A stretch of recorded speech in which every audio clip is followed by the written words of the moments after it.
yogurt drink na may dagdag milk and real fruit juice pa. Ginalingan sa sarap ang sustansya ng Dutch Milk. Yogurt drink na may milk and fruit juice. Dutch My Kid, ginalingan. Para po sa inyo. Dutch Milk Yogurt Drink. Yogurt na may milk and fruit juice. Uy, basahan! Lo, pang-buntis ko yan mamaya. Pag instant kailangan, may wais na paraan. New Surf. Instant white, instant pango. Mula babad, pango agad, puti agad. Kaya sa bayan. Ang galing ng mamahalin, sir. First day taping. Pero ang may lasting ng buhok. Sunsilk with active infusion, a blend of oils, vitamins, and proteins para all-day smoothing hair na may bangong nakakagigil. Walang makakapigil. Action! Sunsilk with active infusion. Pag may hamon, dapat may tapang para bumangon. Mag-Nescafe Original. May kapeng-kapeng sarap at aroma mula unang langhap hanggang huling higop. Dito ka na sa Nescafe Original. New Lucky Me Seafood Shrimp Tonkotsu.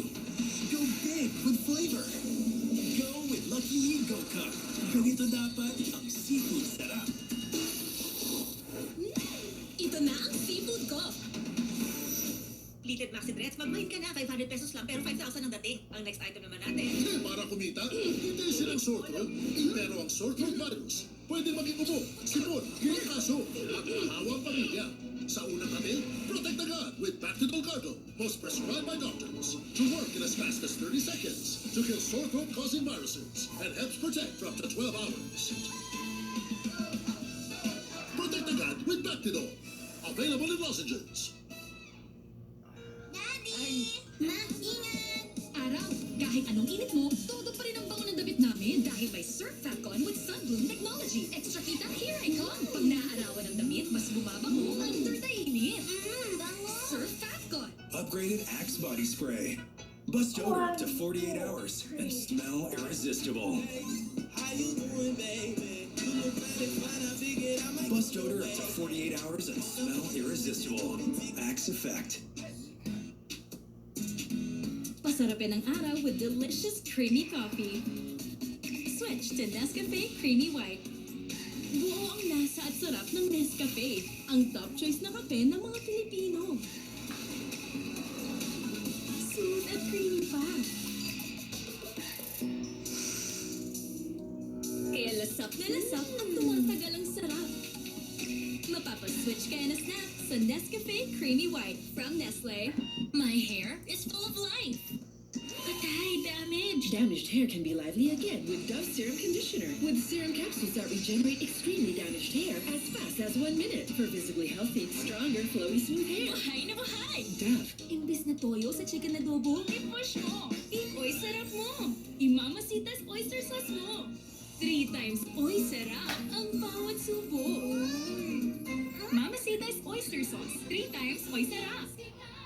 Nurture a gifted brain with Promil, the only formula with DHA and MOS Plus that helps support focus, memory, and language. Raise a gifted kid, only with Promil.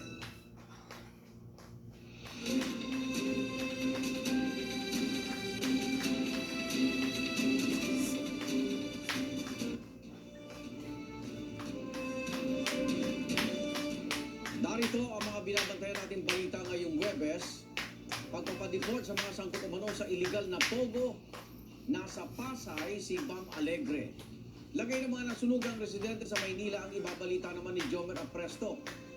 At nasa Taft Avenue, Maynila, ang kasama nating si Susan Enriquez para sa pagpatupad ng e-bike ban. Ilatag na natin ang mga unang balita ngayong umaga.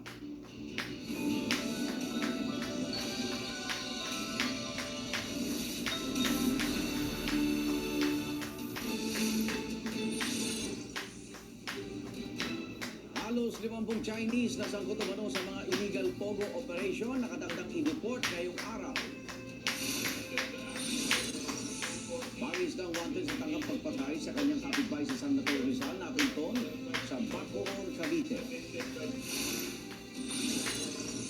21 sa 34 na bilihing pang-agrikultura nagmahal sa unang bahagi ng Pebrero.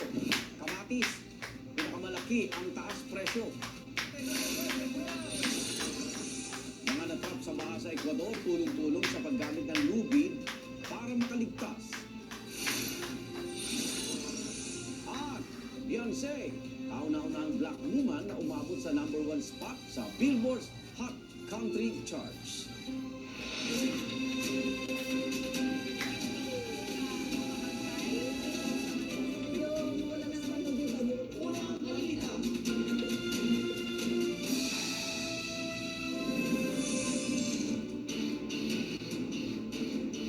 Babala sa mga online seller, mag-ingat sa mga scammer. Inaresto ang isang babae sa Las Piñas dahil sa paggamit ng mga peking resibo. Maabot sa mahigit 200,000 piso ang halaga ng mga produkto na kanyang nakulimbat sa biktima. Kaya unang balita si Jomer Apresto.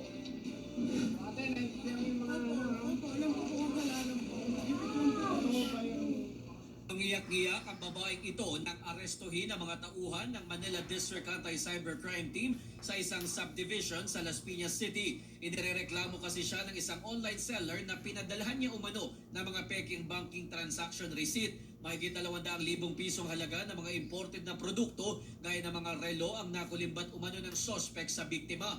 Ayon sa biktima, noong Oktubre pa niya naging loyal customer ang suspect. Marami kaming transaction. Kunyari, ako po kasi trabaho ko is, ako yung owner, ako din yung nagla-live selling. So ngayon, yung transaction, yung payment, hindi ko na siya namomonitor. Kasi ang unang transaction namin is puro 2,000. Nagtaka na raw siya nito mga huling transaksyon dahil panay ang mind ng suspect at agad din nagpapadala ng resibo. Dito na siya humingi ng statement of accounts sa kanyang bangko at napag-alaman niya na kahit piso pala ay walang pumasok na bayad sa kanya. Yung mga admin ko, lagi niyang binibigyan ng 500, 1,000, pang merienda. Kumbaga, sinobrang close niya yung mga admins ko. Para nga naman, pag nagbe-verify ng payment, ipinapasa lang sa akin, hindi ko na-check agad-agad. So, ship lang sila ng mga items. According nga rin sa presented evidence, meron 37 na fake receipt. Yung last nga po, although identified na nga na fake yung mga resibo, ito pong ating suspect is patuloy pa na pinipilit na ipa-deliver itong sabi niya na nabayaran niya na halagang 80,000 dito sa ating biktima na naging dahilan ng ating pagpaplano ng entrapment operation na nagresulta naman sa pagkakahuli po nito. Ayon sa pulisya, hindi na bago ang ganitong klase ng modus na nag-umpisa noong pumatok ang online selling sa bansa. Hindi na nabawi ang mga item na ipinadala ng biktima sa suspect dahil posibleng naibenta niya na rin umano online kung magbigay ng bayag ang suspect na maharap sa reklamong estafa. Ito ang unang balita, Jomer Apresto para sa GMA Integrated News.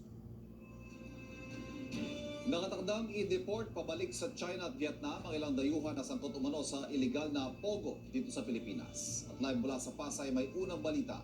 Bang Alegre. Bang. Good morning. Mahigit 40 na Chinese individuals itong nasa ating likuran ang subject for deportation ngayong umaga matapos silang i-operate ng pamahalaan. Magdamag na narito sa holding area ang 43 Chinese at isang Vietnamese. Nasaling ito sa FB Harrison Street sa Pasay. Takot na silang i-deport ngayon sa NAIA Terminal 1 pabalik sa kanilang mga bansa. Paulimang batch na ito ng mga nahuling foreign national matapos ang raid ng TAOC, DOJ at PNP sa nasaling ito rin noong October 27. May hinihinalang prostitution din kasi dito at nang busisiin ng mga otoridad, natuklasan din ang ilan pang online fraud at cryptocurrency scam na isinasagawa rito. 180 Chinese na ang unang napadeport. Sumunod ang 21 na Vietnamese, 5 Malaysia sa 3rd batch at 3 Vietnamese sa 4th batch. Nauna nang pinauwi ang mga walang existing na mga kaso. Ang mga may kaso tulad ng physical injury at cybercrime, kailangan munang panagutan ang mga krimen nila sa Pilipinas bago sila pabalikin. May mga violations silang ginawa dito, and others are violating yung immigration laws natin. Yung iba kasi wala na talagang passports. And so nakipag-coordinate pa kami sa sa kanya-kanyang embassies for them to provide yung travel authority.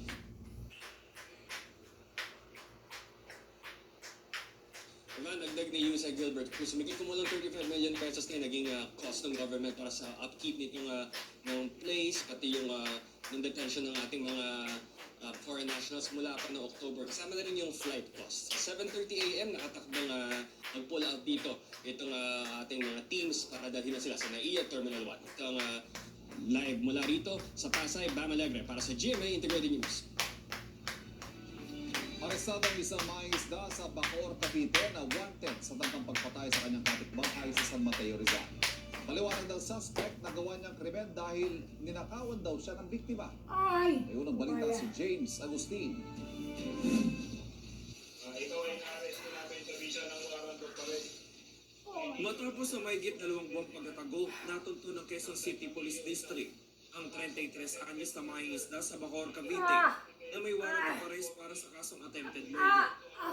Ayon sa pulisya, nakatanggap sila ng impormasyon kaugnay sa kinaroroonan ng lalaki.